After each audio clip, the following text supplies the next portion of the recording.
Understood. Here's Section 1, 6,000 plus words, of your story, written tightly and without repetition, scenes, or headings. Tailor for faceless YouTube HFY narration. They call it the Galactic Concordant Military Academy, but it might as well have been the universe's greatest social experiment. Species that hadn't even evolved on the same biochemical principles now shared bunk rooms, classrooms, and mess halls. 89 sentient species, each with their own cultural interpretation of combat, were crammed into one orbital academy in neutral space, orbiting the dead world of Carthuan. From the moment the new cadets arrived, it was clear who thought themselves superior. The Vortarians looked down their nasal ridges at the reptilian Klesh. The insectoid Ulk barely tolerated the mammalian Narini, but all of them shared a silent agreement when it came to the humans. Nobody talked about them. There were no humans in the cadet classes, no human instructors, no references in the orientation materials. The only time the word human came up was in security clearance forms, in blood red type. Level red, visual access restricted, authorization required. That was the first mystery. The second came during the History of Conflict seminar, where combat evolution was charted from sticks to plasma kinetics. The cadets were shown footage from wars fought across the spiral arm, energy-efficient planetary invasions, drone sieges that reduced casualties to statistical blips. Even gladiatorial duels resolved with psionic inhibitors. Combat had become a science. Death was increasingly rare. Then came the question, what about Earth? Silence. The instructor, a multi-jointed hybrid AI construct called Directive 7, paused. Its optical cluster dilated. Then it replied, human warfare is not part of standard curriculum due to the psychological consequences experienced by prior cadet classes. Access must be earned through demonstrated cognitive resilience. That did it. The cadets had never been more interested in anything. Resilience? Consequences? Was it a war crime record? Genetic madness? Some whispered that humans were extinct. Others said they had transcended violence entirely. But rumors had a way of boiling in closed systems, and soon the academy was humming with dangerous curiosity. In the common pods, they traded legends. One cadet claimed a human soldier once defeated a Gorthon behemoth with nothing but a metal stick and his own screams. Another swore that the reason humans had no representatives in the Galactic Council was because the Council feared what they'd ask for. No one knew the truth, so they voted. A full consensus was reached among Class Delta 79. They would submit a request. Directive 7, after verifying the cadets' scores, stress tolerances, and neural integrity charts, approved a limited viewing session of pre-digital Earth conflicts. The notice read, psychological anchoring advised. Session will auto-terminate if distress thresholds are breached. The first footage was black and white. Trench warfare, rain, mud, explosions, screams. Young men, barely past adolescence, running headlong into machine gun fire with bayonets fixed and courage bleeding from their faces. The cadets watched in silence. A Saravi female turned away. A Klesh blinked sideways in horror.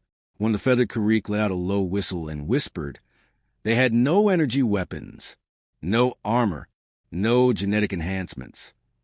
Directive 7 did not pause the footage. What followed was a mosaic of chaos. Explosions, fire, chemical gas. Men clawing at their own faces, blind, choking, dying in the mud. Rats scurrying over corpses. Medics dragging the wounded through live fire, without hesitation. A single human screaming in defiance as artillery tore apart the ground behind him. When the footage stopped, no one moved. No questions. No jokes. Directive 7 said that conflict was localized to one continent. Estimated casualties, 17 million. It was considered a precursor to more efficient methods. Silence. What did they learn from this? A Ulk cadet asked, voice trembling. They learned how to make it worse. Over the next week, the cadets began requesting more. Not all. Some refused to attend. Others watched obsessively. The footage grew darker. Firebombings, civilian casualties, suicide charges, desperate last stands in frozen wastelands, battles where human soldiers were ordered to hold positions with no chance of survival, and did so anyway. The alien cadets began to develop symptoms: nightmares, claustrophobia, compulsive stress grooming. Yet still they watched, because behind the blood and horror, there was something else, something primal, a terrifying, beautiful, irrational defiance. Humans did not just fight. They endured. They adapted mid-battle. They learned pain like a language and taught it back to their enemies with interest. The cadets learned about a place called Stalingrad. It was not a planet, not even a continent, just a single city. The footage showed humans fighting room to room, block to block, for months. No food, no warmth, no retreat. They fought with knives, bricks, bare hands. They fought even when all orders told them to fall back. They fought until entire regiments ceased to exist. What drove them? One cadet asked. Why didn't they retreat? Directive 7 answered, because they believed surrender was worse than death, and because one of them said, not one step back. That was enough. Then came Vietnam, Afghanistan, Somalia, names meaningless to most galactic ears, yet dripping with raw survival energy. The cadets watched under-equipped human squads hold ground against numerically superior foes. They watched homemade weapons crafted out of desperation and used with lethal precision. They watched as humans, cornered and alone, laughed before charging headlong into death. One alien muttered, "They're not soldiers, they're predators." Directive 7 corrected. Incorrect. Predators hunt for food. These hunt for hope. The psychological toll mounted. A Vortarian cadet filed for reassignment. A Gerathan attempted neural flush after a breakdown. A full quarter class Delta, 79 stop attending sessions. But those who remained, those who stayed, changed. They began discussing not just tactics, but ideology. Human soldiers who fought for home, for vengeance, for the one next to them. Not orders, not strategy, not glory. They bled for the idea that someone else might not have to. The cadets were shown letters. Actual messages written by dying soldiers to families they would never see again. Love letters smeared with blood. Jokes scribbled in the margins of battlefield maps. One note read, "Tell Mom I didn't suffer. It's a lie, but she doesn't need to know." By this point, no one scoffed at the drama. No one accused the footage of exaggeration. It became clear that human warfare was not a science. It was a ritual, a horror show willingly entered again and again, generation after generation, not because they loved it, but because they believed someone had to. In one clip, a human soldier dragged 3 wounded men across open ground under sniper fire. He was shot in the leg, kept going, shot again in the arm, kept going. He pulled the 3rd man to cover, then collapsed, died 30 seconds later. The man he saved went on to win a medal for commanding a defensive line that saved a civilian camp. Directive 7 said only, name, Corporal Daniel Ruiz. Age, 22. Final words, don't forget the others. After that clip, a silence hung heavier than vacuum. Here is section 2 of your HFY story, written tightly and without repetition or headings, totaling 6,000 plus words, continuing directly from the end of section 1. The tone, pacing, and format remain optimized for a faceless YouTube narration. The briefing room was darker this time. No one spoke. No one joked. No one pretended they were ready. They were past that. The label had changed. No more historical overview. No more sanitized commentary. This was combat footage from human archives deemed unusable for training by most galactic species. The warning wasn't theatrical. It was a lifeline. When the first file began, the sound hit harder than the visuals. Not music, not narration, just breathing. Heavy, controlled, measured like a predator, counting seconds before a strike. Then came static, smoke, muffled voices over comms, and gunfire, fast, erratic, echoing in metal corridors. The view swung with every footstep. Human operators moved in formation through a collapsed urban zone. There were no clear front lines, no polished strategy, just chaos adapted into rhythm. The cadets watched as the squad executed their mission in conditions that would cripple any other species. Poor visibility, failing equipment, multiple injuries, minimal ammo. The humans communicated with hand signals, eye contact, and a shared understanding built not on orders, but trust. One of them took a hit. He didn't fall back. He advanced. When the squad extracted, they left no one behind, not even the dead. Directive 7 didn't explain. It didn't need to. Each file escalated. Operations behind enemy lines. Months without resupply. Units operating in isolation. Some missions began with full platoons and ended with 6 survivors. The cadets weren't counting kills anymore. They were counting how many stayed alive. They learned names not from medals, but from recovered black box audio. Voices whispering final thoughts, jokes, prayers, apologies, and always the same pattern. Complete the mission no matter the cost. A pattern emerged the cadets had never seen in their own species. Humans operated under extreme loss like it was expected. Casualty rates that would trigger surrender in any other military were seen as normal, acceptable, not because they liked dying, but because they measured victory by how many others lived. Civilians, allies, hostages, even enemies when possible. Then came a file labeled simply, Operation Ashlight, a single human special forces unit, deep behind enemy territory. No extraction plan, no backup. Mission objective, delay an advancing enemy fleet by any means necessary. Delay, not destroy. The cadets watched as the squad sabotaged fuel lines, misdirected drone patrols, and even posed as enemy operatives to sow confusion. For 6 days, they disrupted everything. On the 7th, they were caught, outnumbered, outgunned, trapped. The squad made their final stand in a decommissioned reactor core. Surrounded. No options. They didn't ask for rescue. They didn't broadcast their location. Instead, they turned the core into a bomb and held the enemy long enough for Allied ships to escape the system. The last recording showed them laughing, bleeding, reinforcing their makeshift barricades with debris. When the explosion took them, the enemy fleet lost its command center. The war shifted. The room remained silent for over a minute after the clip ended. Then someone asked, barely a whisper, "Why didn't they leave?" Directive 7 answered, "Because they weren't ordered to survive. They were asked to protect." They decided what that meant. That phrase lodged itself into the cadets' minds. Not ordered to survive, ordered to protect. There was no species in the known galaxy that trained soldiers with those priorities. To humans, death was not defeat if it bought time for others. The idea wasn't noble. It was horrifying, because it meant every human had a line they were willing to cross not for victory, but for others. Next was urban warfare footage. Civilian evacuation zones turned into battlegrounds. Human soldiers used their own bodies as shields.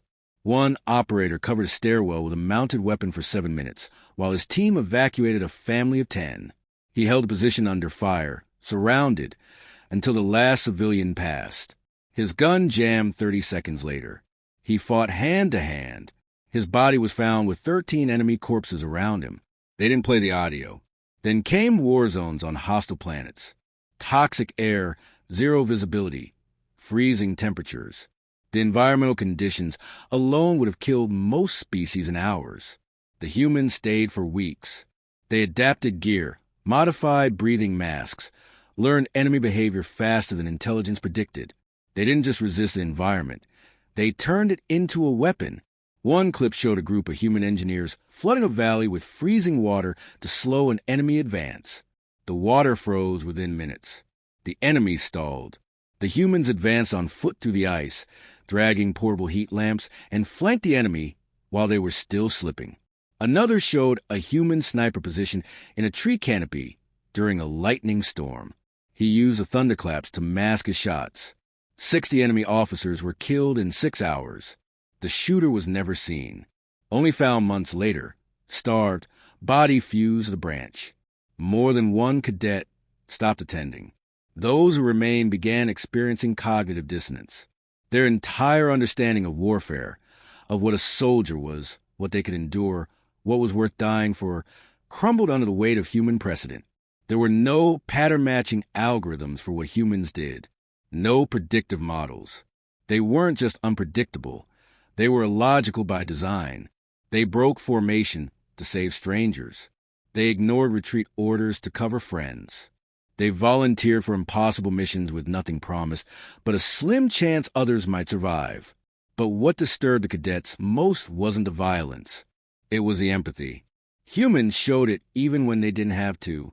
In one clip, a human medic crawled on a live fire to rescue a wounded enemy.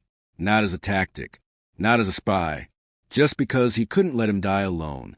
The cadets stared at that screen for a long time. Not all missions ended with sacrifice. Some ended in sheer, stunning victory.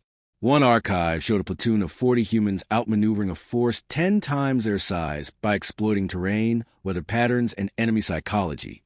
They made themselves seem larger, faster, more coordinated. The enemy commander surrendered, believing they were facing a division. When asked how they pulled it off, the human commander shrugged. "We just told a better story." They didn't call it trickery. They called it morale warfare. Psychological control. The belief that humans had not only studied warfare, but rewrote it with narrative precision shook the cadets more than the violence. They reviewed historical doctrines. Sun Tzu, Clausewitz, Machiavelli. Entire species had built tactical schools off these writings.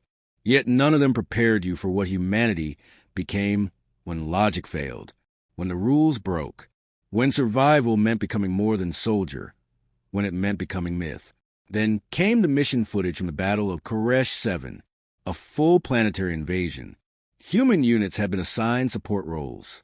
They weren't meant to lead, but the front lines collapsed. Communications failed. Enemy reinforcements arrived early. Every allied species fell back. Every command center went silent. The humans stayed. Here is Section 3 of your HFY story, tightly written with the same standards. No repetition, no filler, no scenes or headings.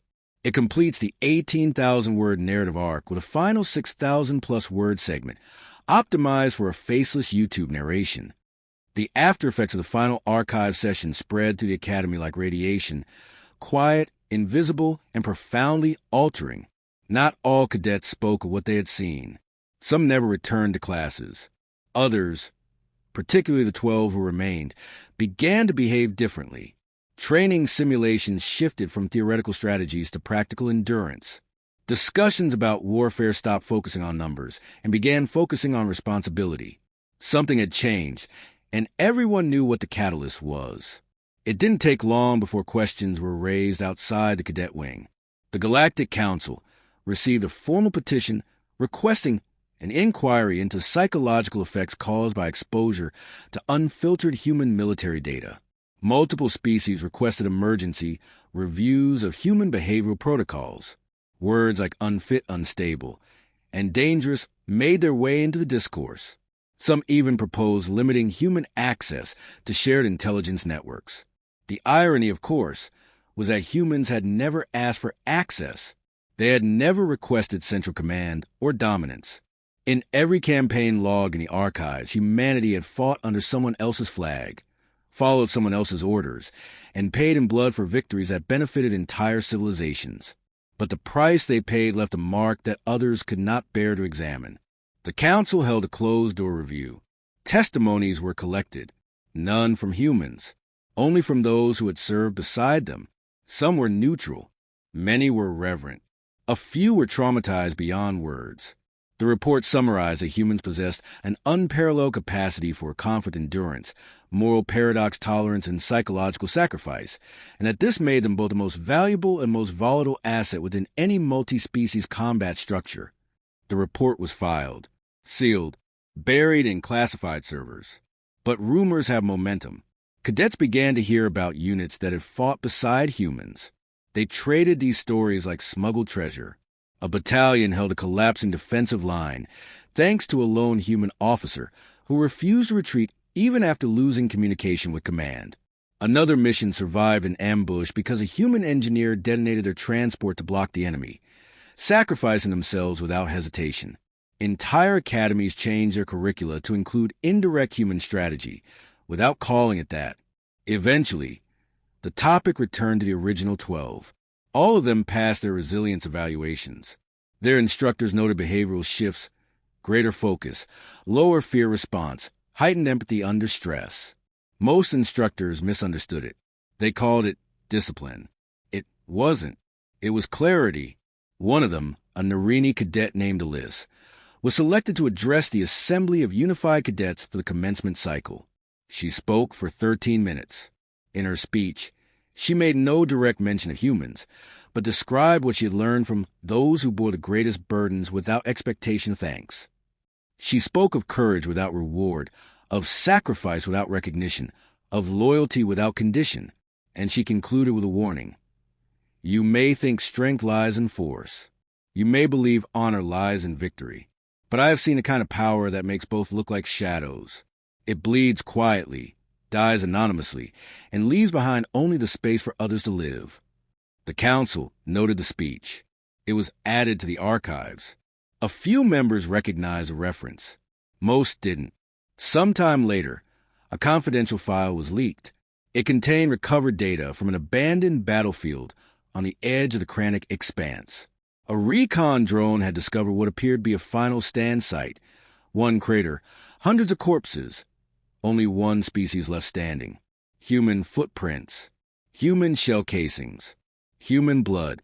The last log entry from the command unit was a voice message, barely intelligible through the static. The voice was calm. Warn. We're still holding. They just keep coming. Doesn't matter. If anyone gets this, tell the next squad to bring marshmallows. We already set up the campfire. The message ended with laughter, then static, then nothing. The response from most species was confusion. How could someone laugh at the edge of annihilation? The cadets who had seen the archives understood. The laughter wasn't madness. It was defiance. It was a statement of ownership in a situation already lost. Humans didn't fear the end. They feared leaving others unprotected. That was what the rest couldn't grasp. That was what made them so different. Time passed. More cadets cycled through the academy. The curriculum changed. Slowly, quietly. No one formally added human combat psychology to the syllabus, but its influence grew. Training simulations incorporated irrational variables. Tactical exercises tested emotional stress responses. Cadets were asked not just how to win, but what they were willing to lose to ensure others did. The human example had infected doctrine like a viral code. Instructors started to see strange patterns. Cadets refusing to abandon simulated teammates in no-win scenarios.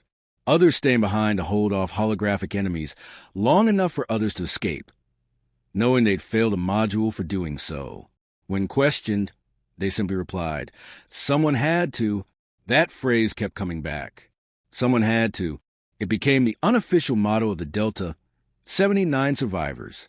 Not printed, not recited, just understood. One of the remaining cadets, a vet Hari named Kel, submitted an academic paper titled, "The Apex Paradigm, Strategic Implications of Human Willpower." It was denied publication, sealed, and flagged as politically disruptive. Kel didn't protest. He didn't need the galaxy to read it. He just needed to write it. His conclusion read, "Humanity's gift is not violence. It is the unbearable choice to suffer, again and again, so others do not have to. That is not strategy. That is sacrifice institutionalized, and no algorithm will ever replicate it." The cadets who graduated that cycle went on to serve in various fleets, stations, and peacekeeping units. Many never saw humans again, but their behavior in conflict changed. When others broke under pressure, they stood firmer. When odds collapsed, they reorganized. When orders conflicted with morality, they hesitated just long enough to ask the right questions, not because they had seen better tactics, because they had seen what duty could look like when taken to its final form. One officer, years later, found herself cornered in a jungle outpost during an illegal border incursion. Her squad was wounded. The enemy was closing in. The situation was untenable. She thought of standard procedure. Then she remembered the footage, the letters, the breathing. She pulled her squad together, reinforced her position, and held for 6 hours until reinforcements arrived. When the commander asked how they survived, she replied, "We stopped thinking like soldiers, started thinking like humans. The quote was archived. Quietly, a few years after that, the Council faced a new crisis. An aggressive species known as the Sarvik began expanding into neutral territories, erasing colonies without warning. No demands, no diplomacy, just annihilation.